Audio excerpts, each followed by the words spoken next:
नमस्कार दोस्तों, स्वागत है आप सबों का आपके अपने YouTube चैनल रामगढ़ एडुकेयर में। दोस्तों, आज के इस वीडियो में हम लोग बाल्यावस्था के बारे में पूरा डिटेल से पढ़ने वाले हैं। दोस्तों, जैसा कि आपको पता है, बीएड सेमेस्टर 1 में एक पेपर होता है childhood and growing up semester 1 में, ठीक है, बाल्यावस्था एवं उसका विकास। तो वहाँ से ये एक टॉपिक है दोस्तों, बाल्यावस्था।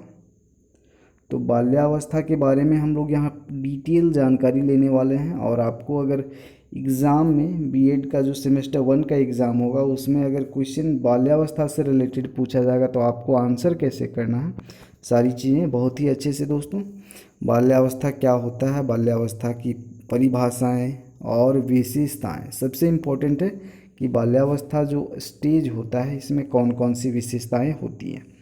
तो वीडियो को लास्ट तक ज़रूर देखिएगा। और मैं पूरा आंसर पढ़ने वाला नहीं हूँ, आपको शो करूँगा, क्योंकि अगर मैं पढ़ता जाऊँगा तो उसमें ज़्यादा टाइम वेस्ट होगा, इसलिए आपको ज़्यादा बोर्ड नहीं करना है। तो आपको दिखाते चलता हूँ। आपके पास यहाँ पर क्वेश्चन दिख रहा होगा, बाल्यावस्था जीवन की एक अनोखी अवधि है या फिर अनोखी काल है, इस अवधि की मुख्य विशेषताओं को समझाइए और उनका वर्णन कीजिए। तो बाल्यावस्था एक अनोखी अवधि है, ठीक है, इस अवधि की मुख्य विशेषताओं को समझाइए और उनका वर्णन कीजिए। तो हम लोग यहाँ पर सबसे पहले रूपरेखा तैयार कर लेते हैं कि ये जो प्रश्न है, प्रश्न के लिए हम लोग क्या क्या डिस्कस करने वाले हैं। सबसे पहले बाल्यावस्था का इंट्रोडक्शन देंगे, उसके बाद परिभाषा, फिर विशेषताएं और फिर निष्कर्ष लिखेंगे। तो आपको एग्ज़ाम में भी इसी तरह से लिखना है तो आपको ज़्यादा अच्छे मार्क्स मिलेंगे। सबसे पहले बाल्यावस्था एक जीवन का एक अनोखा काल है, ठीक है, इसको पहले देख लेते हैं। आपको दिख रहा होगा, तू मेरी जिंदगी है।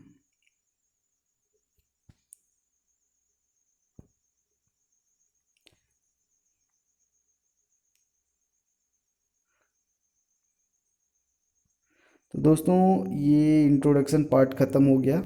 अब परिभाषाएं देखते हैं, बाल्यावस्था की परिभाषाएं। अलग अलग वैज्ञानिकों का बाल्यावस्था के विषय में अपनी अलग विचारधारा है, अतः सभी मनोवैज्ञानिकों का अपना अपना मत है। तो चलिए देखते हैं अलग अलग जो डेफिनेशंस हैं बाल्यावस्था की। सबसे पहले किलपैट्रिक के अनुसार देखते हैं। किलपैट्रिक का कहना है, बाल्यावस्था जीवन का निर्माण काल है। बाल्यावस्था जो है जीवन का निर्माण काल है। वहीं रोज इसको परिभाषित करते हैं। रोज का कहना है, बाल्यावस्था मिथ्या परिपक्वता का काल है। फिर अगले साइकोलॉजिस्ट हैं ब्लेयर, जोन्स एवं सिम्पसन के अनुसार बाल्यावस्था वह समय है जब व्यक्ति के आधारभूत दृष्टिकोण व मूल्यों और आदर्शों का बहुत सीमा तक निर्माण होता है। तो ये 3-4 डिफिनीशंस आपको एग्ज़ाम में 2 या 3 डिफिनीशन लिखने हैं। यहाँ पर ज़्यादा डिफिनीशन मैंने लिखे हुए हैं। कोल व ब्रूस के अनुसार, कोल व ब्रूस के अनुसार क्या है दोस्तों, वास्तव में माता पिता के लिए बाल विकास की अवस्था को समझना कठिन है। बाल्यावस्था को जीवन का अनोखा काल बताते हुए लिखा है। कोल व ब्रूस ने ही बाल्यावस्था को अनोखा काल बताया है और परिभाषित भी किया है।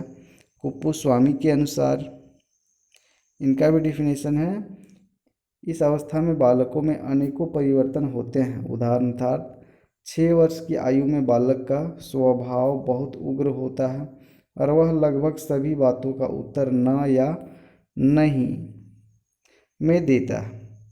7 वर्ष की अवस्था में वह उदासीन होता है और अकेला रहना पसंद करता है।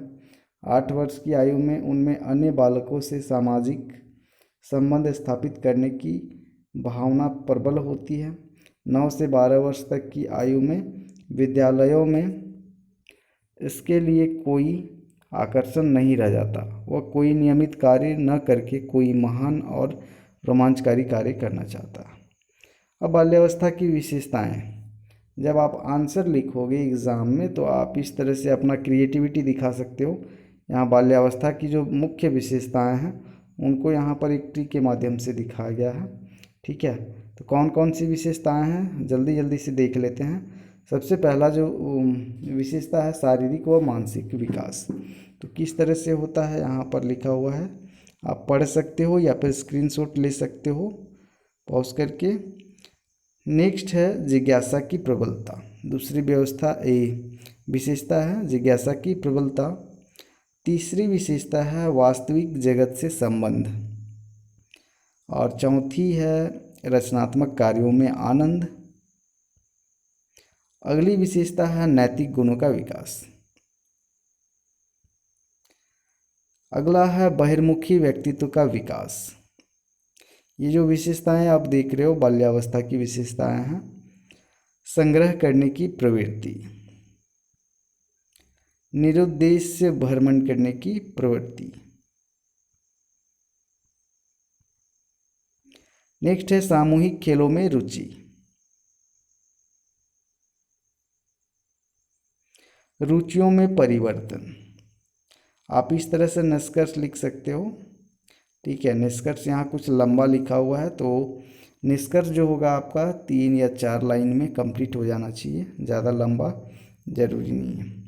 तो इस तरह से आपको आई होप समझ में आ गया होगा और आप अच्छे से देख लिए होंगे वीडियो को, क्या क्या लिखा हुआ है बाल्यावस्था की विशेषता में, और बाल्यावस्था का परिचय और उसका डेफिनेशन वगैरह सारा कुछ आपने देख लिया।